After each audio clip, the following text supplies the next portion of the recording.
everybody, and welcome back to another episode of The Male Perspective. I am your host, Lana Reid, and today, on this day, I have the Gentlemen of Black Fathers, Inc. It is an initiative based out of Sacramento that provides fathers with resources, a community group, personal development tools, and so much more. I'm looking forward to hearing about the phenomenal work that these brothers are doing.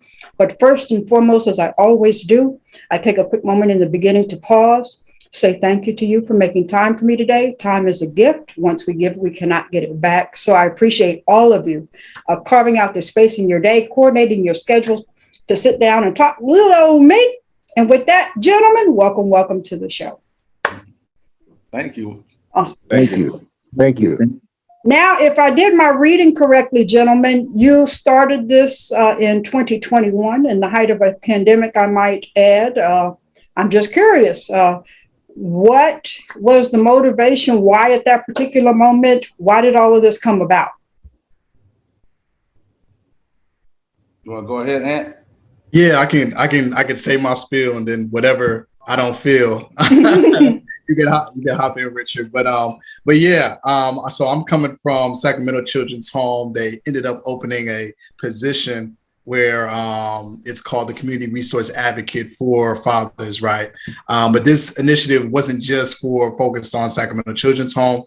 It was focused on two other organizations, right? United and Guided, and also at the Sacramento County, because we wanted to address the issue of Black infant mortality, or the height of that here in Sacramento, and decrease it by supporting the father, right? And we saw statistically shown that if the father is present, the child ends up flourishing majorly, and also the mortality goes down considerably. So Black Fathers Inc. ended up being created to address that, but the most important part is to create a space where men and young fathers can come and be safe and talk about subjects that maybe they didn't really have initially, and support each other as well, and have a community to speak. And that's just the gist of it on my side. Anything I missed, Richard? No, that's why I wanted you to go, because that was very well put, my brother.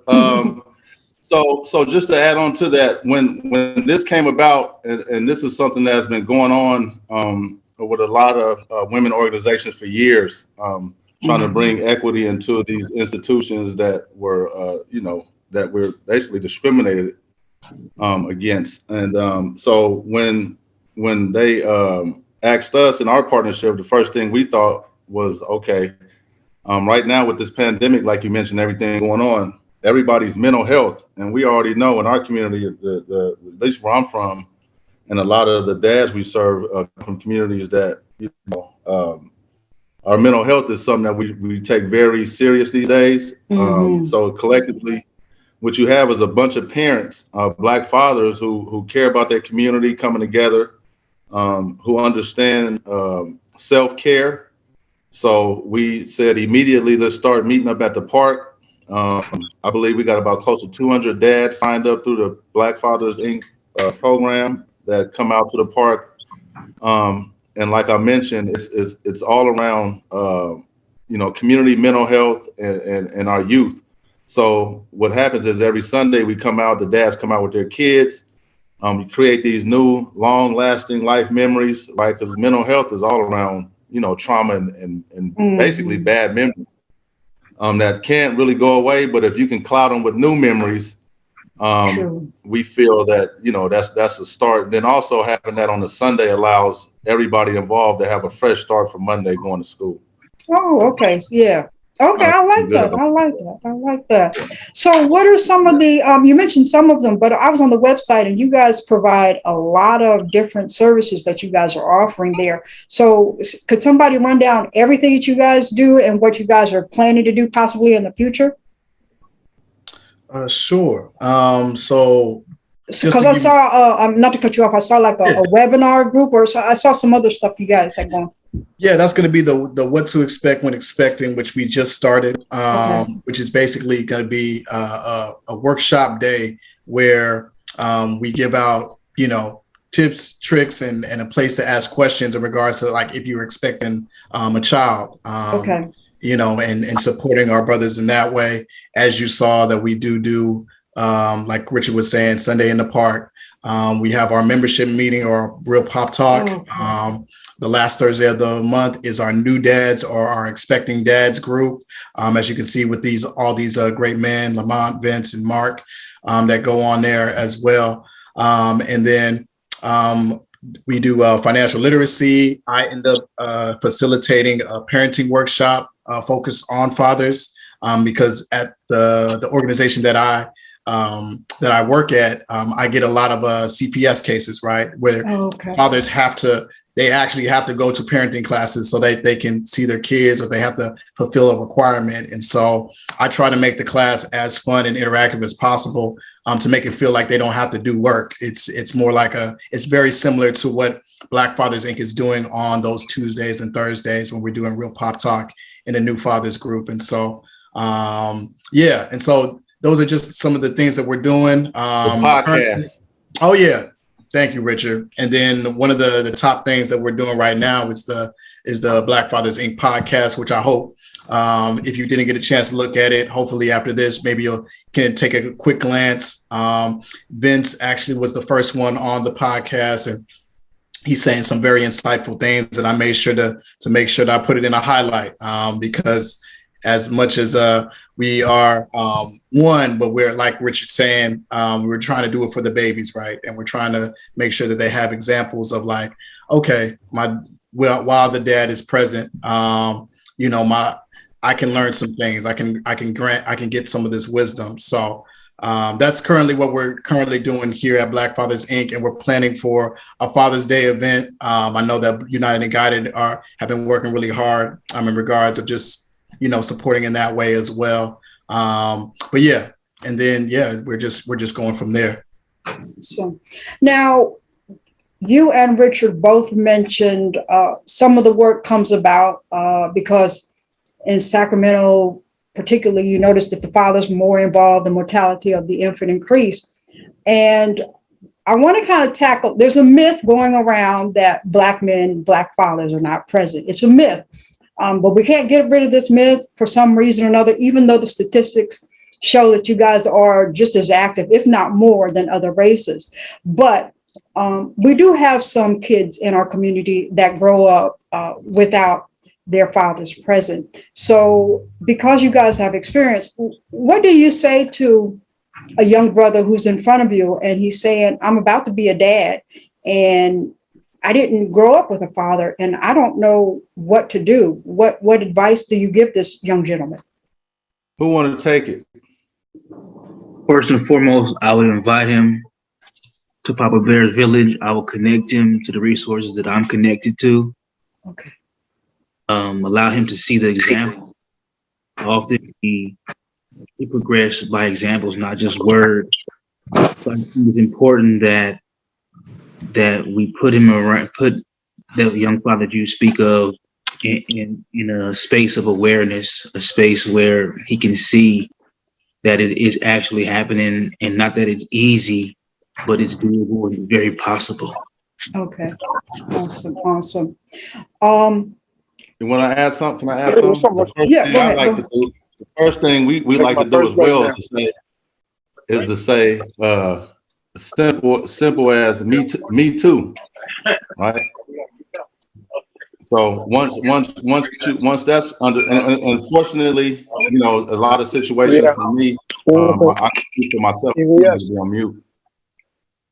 Yeah, I'm trying to. Basically clean the rest of the hospital.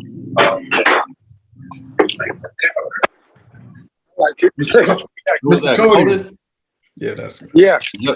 Oh, do you mind mute on? Oh, excuse me, my bad. All right. So, okay. Mr. Johnson, finish with what you were saying about. Go ahead. Well, you know, everybody's different. Every boy, girl, family member situation, even though it's a lot of similarities, everything's different. So, any chance that I get to use my own personal experience to kind of make them feel comfortable, or to like Vince said, basically you're starting to build a relationship, right? That has to happen first. And me too, right? I went through the same stuff. And that in itself could, for a kid especially that looks like them, could go a long way. Awesome. I guess the next question is, because I'm not a man, I'm not a Black man, I'm not a Black father. What are the dynamics that are different, unique, that outsiders looking in are not aware of or overlooking, that you guys have to face, that we just possibly don't understand? Who want to go?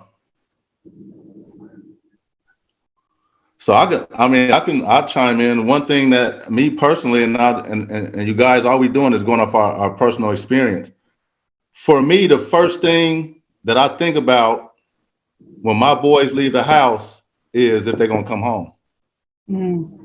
So that in itself explains everything, right? Okay. I mean, if we want to talk about law enforcement, if we want to talk about the judicial system and neighborhoods and over policing and just the world we live in, all the stuff we've been seeing on the internet with the killing of young Black men, even amongst ourselves, right? But for me, it's just as simple as simple, but what is the conversation like at home for you when it comes to your kids about how to interact with law enforcement, or even peer pressure to leave the house and come back home safely? What does that conversation sound like? Well, one of my youngsters is 3 years old, and I have a 15-year-old. For my 15-year-old, I'll be honest with you. I grew up in Oak Park, back and forth from East Oakland, Oak Park. So I grew up in a different environment than my son grew up in.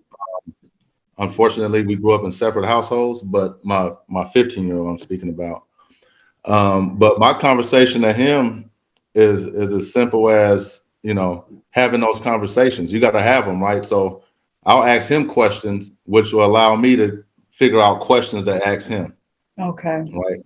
So, for example, I would ask him, if you got pulled over with a group of friends and you was in the back seat, and I'll just give scenarios and just see what kind of answers he give me. And I'll give them and share with them, stuff that I know that'll help them out. That's what I do personally. And I do the same for any other kid that I come across. It's just sharing what you know in your experience. Okay. But I don't want to be the only one talking, because I know the fellas on here got some good insight too. So I want to make sure everybody get a chance to say something. I don't know if there is a right conversation. I don't know if there's a proper way to prepare a young Black boy or a Black man to deal with the police, because we've seen in history, we've seen in present time that it doesn't matter what, doesn't matter how you respond, it doesn't matter how you talk. They want to trap you. They want you off the earth. They're going to take you off the earth. So I think that we should be having a different type of conversation in general, not just with our children, but with our police, with the community, because at the end of the day, conversations aren't stopping them from killing us. True. And I think that's a lot of the conversation that is trying to come or happen with law enforcement in the Black community. Is it working or is it not? But, I think that's where a lot of people are starting to say that these dialogues need to happen and take place. I'm hoping, because, part of the reason why I do the work that I do is I prefer for my brothers to leave the house and come back home. And we need to make some changes to make sure that happens. But it's always it's always a curious thing to me. What do parents do, especially parents of Black children, do to kind of ensure or help see that their parents get back home? It's an emotional battle every time you send your kids out that door. Mine is 27. I can tell you, and this is, I'll be 50 this year, so I might have my cousin. I got you beat. I can tell you, Black women bury their kids in the communities where I come from, like people go to the grocery store. So it's beyond belief. We're so resilient, and just as a people who we are, that I'm looking back 30 years of this stuff we're talking about right here, and just whether it comes from police brutality, mistreatment in the hospitals, like Anthony was talking about, this whole thing that we're doing around young infant perinatal equity and all the stuff, all the efforts. and I just look at how so many years this stuff has been going on, and it's still so much work to be done. There's a lot of ground that's been gained, right? Mm-hmm. And we clearly see the best thing for the school to prison pipeline is these dads that we have on the call right now with their kids day one, even before they coming out the womb. My boy LB, he on these calls, right? Because he's trying to get ahead of the game, Mm-hmm. and be prepared. So we didn't have no book to being a Black father, right? We kind of just learned. We kind of just learned that from all kind of different people, some good, some bad. And then as we got older, from our own experiences. But man, I tell you, proof is in the pudding, like Anthony said, right? All you gotta do is know that this kind of stuff is going on out there, and these stereotypes that you mentioned, the myths, the stereotypes, and all that about Black fathers being absent, clearly is not completely true. And these dads prove that, those odds. But like I mentioned, when you talk about the education gap and the school to prison pipeline and legacy and tradition and all that stuff, that's what these dads bring. And our fathers for Black Fathers Inc. is spreading around and want to continue to spread, not just in Sacramento, but all over, that we can come together, and we do come together for the greater good of our community and our people. Awesome. Now, with the work that you guys are doing, are some of your services available to fathers outside of Sacramento, or is it only in the Sacramento area? And we're still answering that one, but honestly, I kind of go with Richard's flow, where we've had some guests that for our podcast came from Oakland, so I'm believing that we're open to all fathers that want to join. I just had one connect with me not too long ago on Instagram. Now, I don't know where he's from initially, but how could I say no? How could I, you know what I mean? If there's an opportunity, especially if we're doing everything on Zoom, where he could be in Indiana or New York. So right now, I'm as even though we're based in Sacramento, we're leaving it open. We're leaving it open. Whoever wants to support, whoever wants to just get connected, receive the community, that's, hey, come on by. Awesome. And it's I believe 6 counties that's doing this same work. Sacramento is just kind of ahead of the game. We kind of just jumped ahead of the ball when the pandemic hit, but there's LA County, I believe, some other counties. Mm-hmm. And that's doing this stuff. I'm actually from Stockton, so I participate from Stockton. I come up and participate in Papa Bear's Village, and I'm on the Zoom calls, and it's something that's not available in my community, but I appreciate the opportunity anytime that I can get to bond with other fathers over the same thing about being Black. Awesome. Stockton. I was going to say, I read somewhere on the website, the wording said Black fathers and fathers of Black children. And it made me think of months ago, I watched that Netflix episode with Colin Kaepernick about how, and I was frustrated because his adopted parents just really didn't seem to understand the dynamics of raising a Black male child. It was extremely frustrating. Do you guys have that mixture, that dynamic going on currently in your organization? I've only seen him one other time, but yeah, we do have a Caucasian brother that hops on. You haven't seen him. One thing. Let me say this right. We have several dads who are raising African American children who are part of Papa Bear's Village. We have, and those parents actually will let you know right off the bat why they are a part of the organization and what they get out of it, and how they don't know, they have all the loving, all the necessary things as a parent to take care and love the child, but certain things as being, Black, they just our culture. They need to learn more about. And those parents that take that extra step to do that are super special. Awesome. I wish I could have had him on the call today too. But yeah, Awesome. I love it. we have a couple who are actually enrolled in Papa Bear's Village. Okay. I mean, in Black Fathers Inc. I'm sorry. Okay, awesome, awesome. Who has a boy and a girl, a mixture of children? Who has? Anybody on the call? I have a 15-year-old daughter, and I have 2 sons. I have a 7-month-old. Okay. You said you had a 15 and a 7-month-old? Yes. Oh, so it might not work. I was going to say, do you notice you parent the boy different than the girl, but the 7-month-old? I do. Already. What's the difference?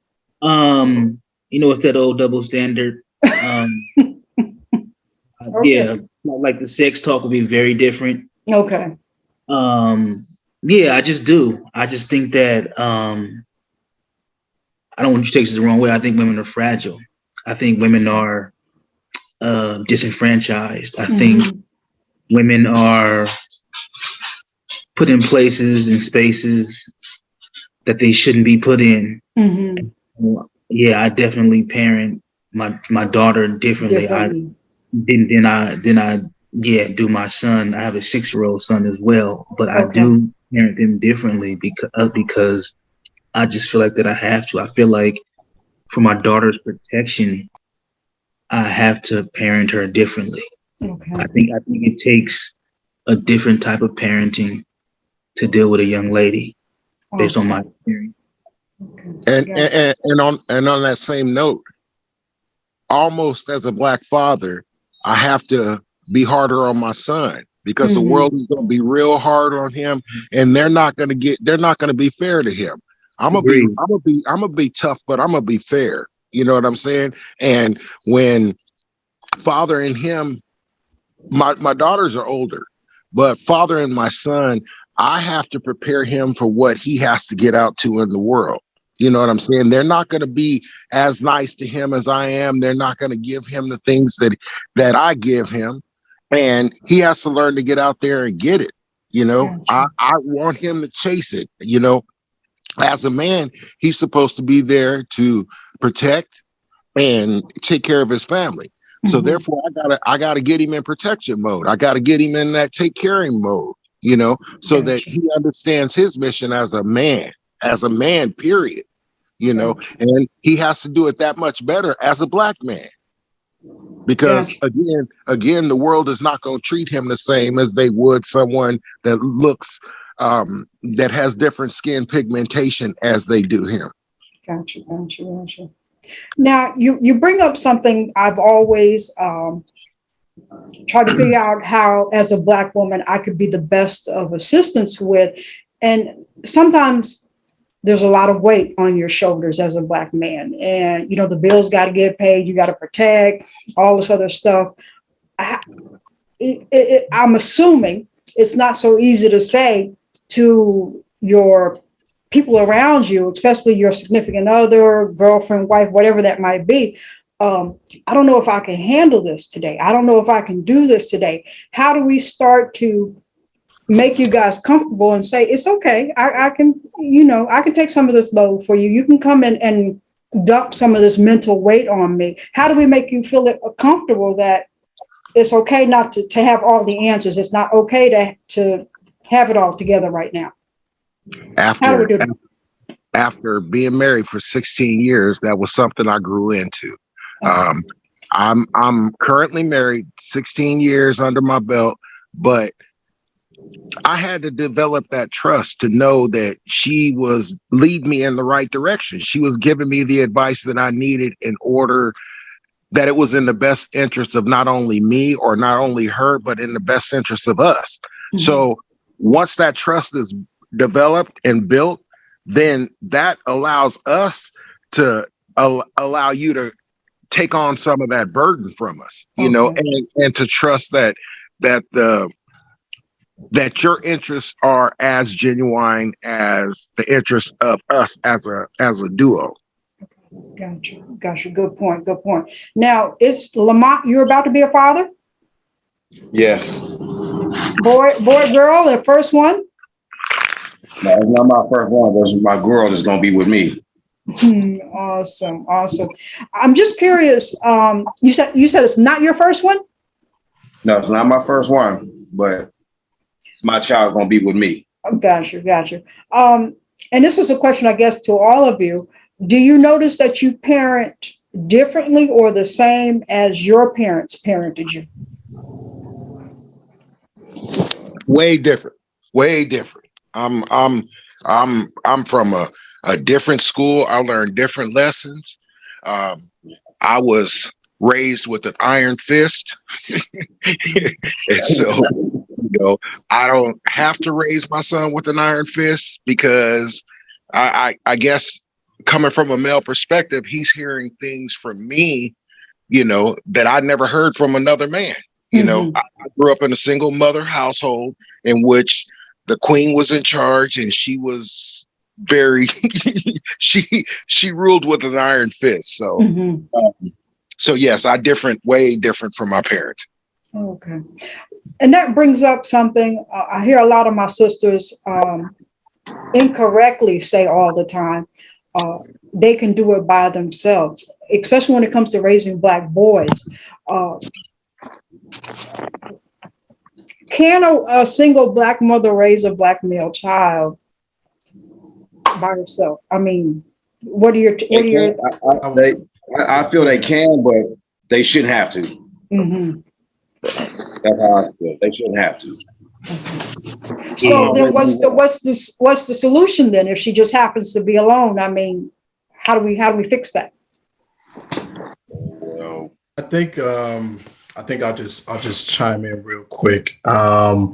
What I did notice, at least when I was a mentor at a high school, that was probably one of the essential things of just having like a someone that you have the ability to talk to that looks like you. Yes, the mentoring aspect is very important. If you are without, right? If you are without your partner or the father, if you are without cousins or brothers, right? And it's just you and the child, to be able to find mentors for the child. I know that sometimes, and I know, when it comes to like us youngsters of just hearing like, oh man, well, why I got to hear, from like this super old dude, right? So I get it. So I think that age also makes a difference as well. A lot of times, like, the mom may even want to do kind of like we're going to church. So, you'll talk to the pastor and he'll be your mentor, right?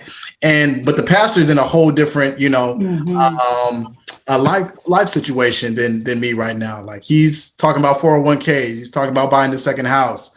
I am navigating high school. I'm getting these feelings towards girls now. I'm failing in classes. I don't really like the teachers. I don't know how to interact with the teachers that I have. So just being able to be kind of like closer within age can play a major difference from my experience about being a mentor as well. Oh, okay. Closer in age. And is that feasible to have a good quality, valuable mentor? Like, if you have a 15-year-old, they're in, I'm thinking somebody close in that age would be like 18, 19, 20. It's still, I'm just wondering if the mindset is, when you say closer in age, I mean, can you break down what closer in age you're kind of thinking, because I think I'm on the wrong page. Sure. If I was to interact, the way that I would interact with Richard is going to be very different from how I interact with Lamont. We and him are probably like even 10 years apart, whether that is 10 years apart or maybe even like 5, right? I can still see a lot of the things that I like, that maybe Lamont represents, right? Like, he might like the same rappers like I do. He might end up liking the same music like I do. He may even know some of the new dances, right? I'm not saying that you got to dance right now, Lamont, but what I do know is that it's very different than doing, the funky chicken, right? With the pastor, right? So it's just being able to like have like that relation, that being able to relate in some form or fashion, and don't have to like force it, right? It's all natural. Okay. If Lamont naturally does these things and I naturally do these things, then that means that we don't have to force a relationship to happen, which sometimes that can happen, right? Because you're looking for somebody, right? You're looking for a male. Hey, my kid's in trouble. You can do it, right? Like, it can't just be anybody.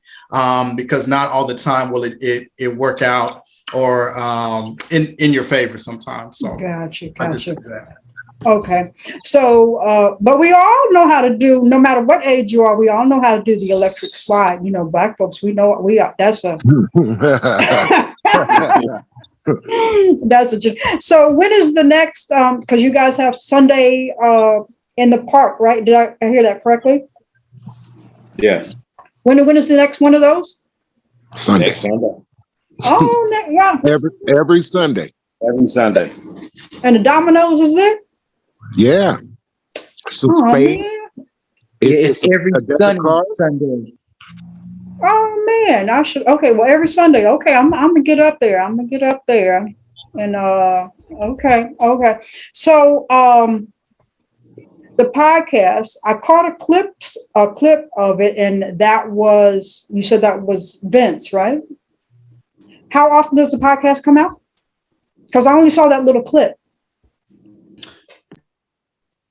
We go once a month.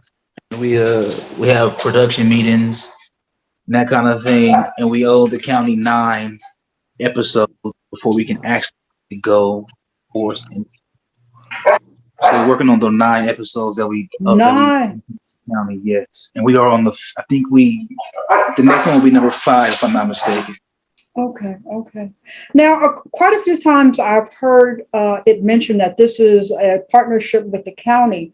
How do you suggest people in other states kind of start to make this happen? Because it seems like this is a very good program that needs to take place more often, more widespread. I would say pick an issue that attacks your heart. Like all of us that are on this Zoom and all of us that are involved in Pop Bear Village or Black Fathers Inc., we all are affected by the issue. So all we did was partnership with the county because they see the issue as a problem. Okay. And we can provide solutions to the problem. So that's kind of all we did. So I would say go to your county, go to the people who can call shots and things of that nature, and let them know that, yo, we can alleviate this situation, this, that, or the third. Okay. Now, I have one more question I want to ask, and I'm not sure if anybody that I have now, is anybody in a co-parenting have that going on or have that experience? No? Meaning what? Meaning they're doing it at their house, or I'm doing it at my house?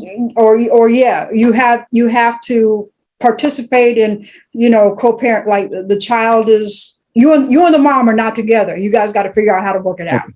Okay, I went through that in my past, not currently though. In the past with my older children, I did go through the co-parenting thing. And any tips on making that successful or? No, I honestly don't. I was not successful at it, and at least you're honest. Yeah, and so I got a chance to do it again, and I'm doing it better this time. Awesome. Well, how's it better this time? Because my son is in my household. Okay. And when I'm able to guide him on a daily basis, then I have more effect on how he turns out and the things that, I got to nurture him into adulthood, through his childhood, into his adulthood. And I can do it better with him in my house without having, and when I say this, I say this respectfully, without having the interference of differences in opinion.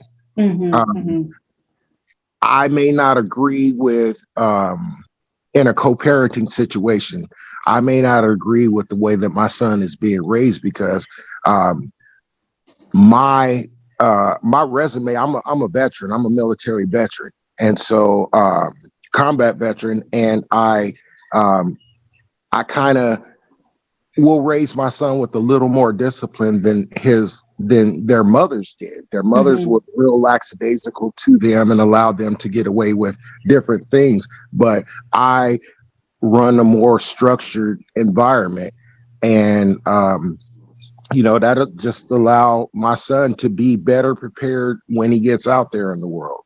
Awesome. Good, good.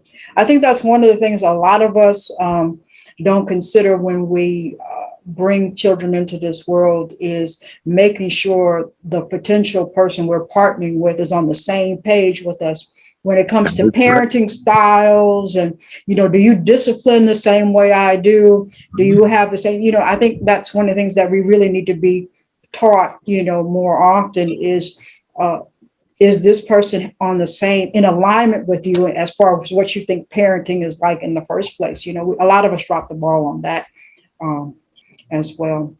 So you fellas, I am up on my 30-40 minutes. I think I want to, since I have three of you, I think I might be able to pull off my random question. So I'm gonna do my random question, and if you guys want me to pull one question for each of you, we can do that. But we'll see what we have here. We'll see how that goes. You guys are doing some wonder. You said about 200 guys come out on Sunday for the. There, I think. Oh, go ahead. Go ahead, Mark. Oh no, I believe that his statement was they are signed up on the website. On the website. Randomly, they come out in groups. We could have 50 one day and 100 the next Sunday. So. Okay, and for some folks, don't really think of Sacramento with a whole bunch of Black folks. We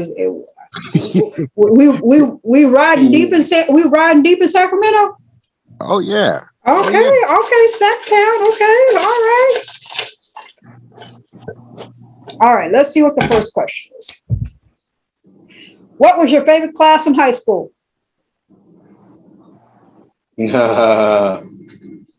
Physics. I like history. History. Okay, I ain't mad at you. I hated that one, but I ain't mad at you. Okay, I heard somebody say physics. I was on the newspaper staff, so I was. I wanted to be a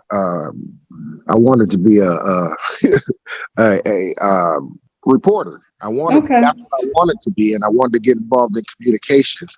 And so I joined the Army, and I realized that wasn't what I wanted to do. Awesome. Did I hear somebody say physics? You did say music. Or did you say music? No, physics. Oh, physics. Oh, go ahead. Go. Okay. Y'all are above and beyond me, I tell you. Physics. Okay. Science and math. So, Okay. We created that historically. So that's right. The mathematics, because you couldn't have gotten the pyramids and all of that stuff structured without math. So. Indeed. And Anthony? Biological sciences. Y'all are some geeks, man. I was happy when lunchtime came. Okay. All righty, fellas. Please tell me how we connect with you. What time do I have to be up there on Sunday, to get my slot at the Bones table? So just give me all a rundown. Sure. So for Self-Care Sunday, it's going to be meeting from 10 a.m. to 3 p.m. And it will be at Tahoe Park, Sacramento, California. Also, I put a link in the chat as well. So when you hop on there, it'll give you all the information. It'll give you a chance to register as well. So we do account for people that come so that there's enough food and things of that nature. And that's different than Papa Bear's? Well, it's encompassing. It's almost kind of like an organization within an organization within an organization. So Papa's Bear's Village is within the United and Guided organization. Okay. Did I get that right, fellas? Because I know that I'm not. That is correct. All right. Thank you. That's correct. All right. And Mr. Lamont, when is the due date? September 2nd. Okay. Well, congratulations in advance. Hey, Congratulations. brother, hold the baby in until the 5th so we can celebrate the birthday with me. Congratulations. Well, I'm so impressed. I cannot say kudos enough. I just to see some Black men doing some phenomenal things for the community, for kids. I just love what you guys are doing from the bottom of my heart. Mine is 27, but if this had been around 27 years ago, I just, thank you guys so much for what you are doing. I wish you continued blessings and success. kiss all the babies and everything that you guys have. I know that must be, with 200 guys, that's a lot. So kiss all the babies. Keep on rearing our community in the right direction, and lots of love and appreciation from little old me. I just love what you guys are doing. So, All right. Thank you very much. Thank you. Thank you again for having us on here, Miss Lana, and shout out to all the fathers that popped on here. I know that Mr. Cody and I don't know who Zoom user is, but thank you so much for still hopping on and just supporting. But go ahead, I'll pass it off to you. Thank you all. That is all for this week's episode of The Male Perspective. I'm your host, Lana Reid, and I will see everybody next time.